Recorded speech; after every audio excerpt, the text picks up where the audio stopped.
तो कैसे है दोस्तों, अगर आप सभी लोग सोशल मीडिया पर हर दिन एक्टिव रहते हो तो पिछले कुछ दिनों से आप लोगों ने कई जगहों पर ऐसे स्टेटमेंट्स को सुना होगा। क्या हमारा देश तानाशाही की ओर गिरता जा रहा है? ये आखिरी चुनाव है, मोदी अगर फिर से आए और डिक्टेटरशिप आए। How are you enjoying the onset of dictatorship in India? Dictatorship चलছে। अब यहाँ पर मैं गारंटी के साथ ये बात कह सकता हूँ कि इस डिक्टेटरशिप वर्ड को सुनने के बाद आप में से 90% लोगों के दिमाग में सिर्फ यही एडोल्फ हिटलर का चेहरा आता होगा। तो क्या आज सच में हमारा देश इस एडोल्फ हिटलर जैसी तानाशाही की ओर आगे बढ़ रहा है? आखिरकार ये डिक्टेटरशिप होती क्या है और ये किन किन तरीकों से काम करती है, और इन सभी तरीकों की चीजों के बीच में हमारे लोकतंत्र के लिए इस संविधान के निर्माता डॉक्टर बाबा साहेब आम्बेडकर जी ने 26 जनवरी के दिन अपनी असेंबली की आखिरी स्पीच में ऐसी कौन सी बात बताई थी जो आज 100% सच साबित हुई है। और इस विजुअल को बनाने का मतलब तेरी पार्टी या मेरी पार्टी या फिर मोदी गलत है, राहुल गांधी गलत है, इन सभी तरीकों के एजेंडों में पढ़ने का नहीं है। तो आज के इस विजुअल को आप किसी पॉलिटिकल पार्टी के सपोर्टर के रूप में नहीं बल्कि भारत के एक सपोर्टर के तौर पर इस पूरे विजुअल को देखिए। और ऐसा नहीं है कि इस विजुअल के एंड में मैं आपको ऐसा कहूंगा कि देखो हमारे देश की डेमोक्रेसी आज खतरे में है तो आप इस आने वाले चुनाव में इसी पॉलिटिकल पार्टी को वोट दीजिएगा। तो ऐसी विचारधाराओं को साइड में रखते हुए आइए जरा भारतीय लोकतंत्र के इस डिक्टेटरशिप वाले पॉइंट ऑफ व्यू को भी आज के इस विजुअल में समझने की कोशिश करते हैं।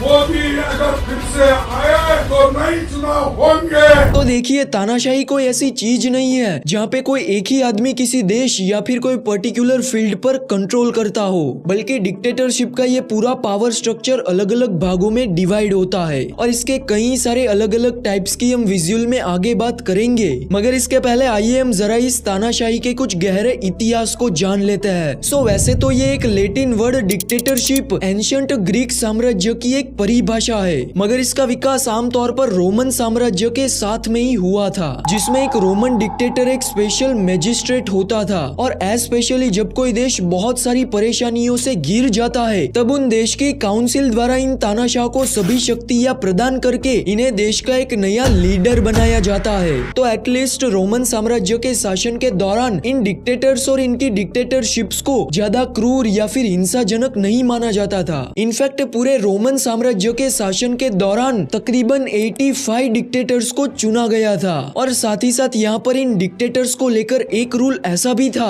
कि ये सभी तानाशाह किसी भी देश पर सिर्फ एक पर्टिकुलर टाइम पीरियड के दौरान ही अपना शासन कर सकते थे, यानी कि देश की काउंसिल सिर्फ कुछ ही टाइम पीरियड के लिए इन डिक्टेटर्स को सत्ता में लाती थी। लेकिन दोस्तों ये तरीका इसके ठीक 153 सालों के बाद बदल गया जब जूलियस सीजर की डिक्टेटरशिप की एंट्री हुई और इन्होंने मानो तानाशाही की पूरी परिभाषा को ही बदल कर रख दिया, जहाँ पे इसको एक टेम्पररी डिक्टेटरशिप से हटाकर परमानेंट कर दिया था। यानी कि अगर कोई देश में तानाशाही रूल करती है तो फिर वो पूरा का पूरा देश हमेशा हमेशा के लिए एक डिक्टेटरशिप कंट्री ही बना रहता था। और यही वो पर्टिकुलर टाइम पीरियड था दोस्तों जब तानाशाही की परिभाषा एक क्रूर और हिंसा के रूप में पूरी दुनिया भर में फैलने लगी। कोरिया ने 7th सेंचुरी में येओन गोसोमुन के शासन के तहत एक सैन्य तानाशाही का अनुभव किया और कोरिया में तो इस तानाशाही का सिलसिला आज की तारीख में भी आपको देखने को मिलता है। फिर इसके बाद यूरोप में जर्मनी के एडोल्फ हिटलर की तानाशाही को आज पूरी दुनिया याद करती है। इसके बाद अफ्रीका, एशिया और लैटिन अमेरिका ने भी समय समय पर दोस्तों इस डिक्टेटरशिप का स्वाद चखा है। लेकिन यहाँ पर इन सभी तानाशाही में एक बात कॉमन थी कि ये ज्यादातर डिक्टेटरशिप एक उच्च स्तर वाले गरीब देशों में ही मौजूद थी, क्योंकि गरीबी का सरकार पर सीधा इम्पैक्ट होता है, देश का शासन बार बार गिरने लगता है और एट दी एंड वो देश डिक्टेटरशिप में ट्रांसफॉर्म हो जाता है। तो आज दुनिया के सभी देशों की विविधताओं के आधार पर इन डिक्टेटरशिप को 4 भागों में डिवाइड कर दिया गया है,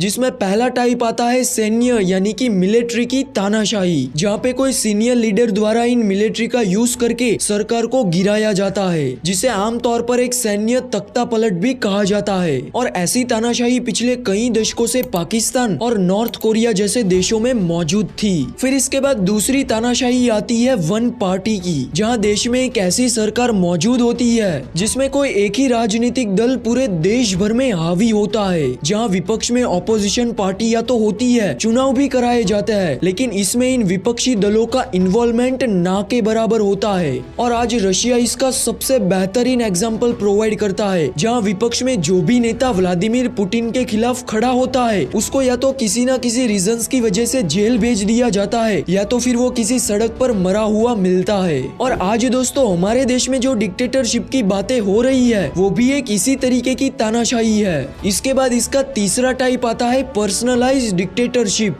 जिसको एडोल्फ हिटलर और किम जोंग उनके एग्जाम्पल से ही हमको पता चलता है कि यहाँ पर पूरे देश का कंट्रोल एक ही व्यक्ति के हाथों में होता है। और अब यहाँ पर इस तानाशाही का आखिरी और फोर्थ टाइप है एब्सोल्यूट मोनार्की, यानी कि पूर्ण राजाशाही, जहाँ एक तानाशाही की तरह राजाशाही में भी पूरे राज्य और देश की किसी भी कानूनी सीमाओं के बिना एक राजा शासन करता है, जहाँ पर पावर और पोजीशन उसी शाही परिवार तक लिमिटेड होती है। और आज के टाइम में अरब देश यानी कि मिडिल ईस्ट के सभी देशों में इन क्राउन प्रिंस का शासन इसका सबसे बड़ा एग्जाम्पल है। सो दोस्तों अभी तक तो ये सभी बातें हुई एक डिक्टेटरशिप और उसके अलग अलग टाइप के बारे में, मगर आज के इस टाइम में हमारे लिए सबसे इम्पोर्टेंट सवाल ये नहीं है कि क्या भारत एक तानाशाही की ओर आगे बढ़ रहा है या फिर नहीं, बल्कि सवाल तो यहाँ पर यह है कि भारत अब किस प्रकार की डेमोक्रेसी बनता जा रहा है। सो शायद आप सभी लोगों को यहाँ पर इस बात को जान के हैरानी होगी कि इस सवाल का जवाब 26 जनवरी 1950 के दिन ही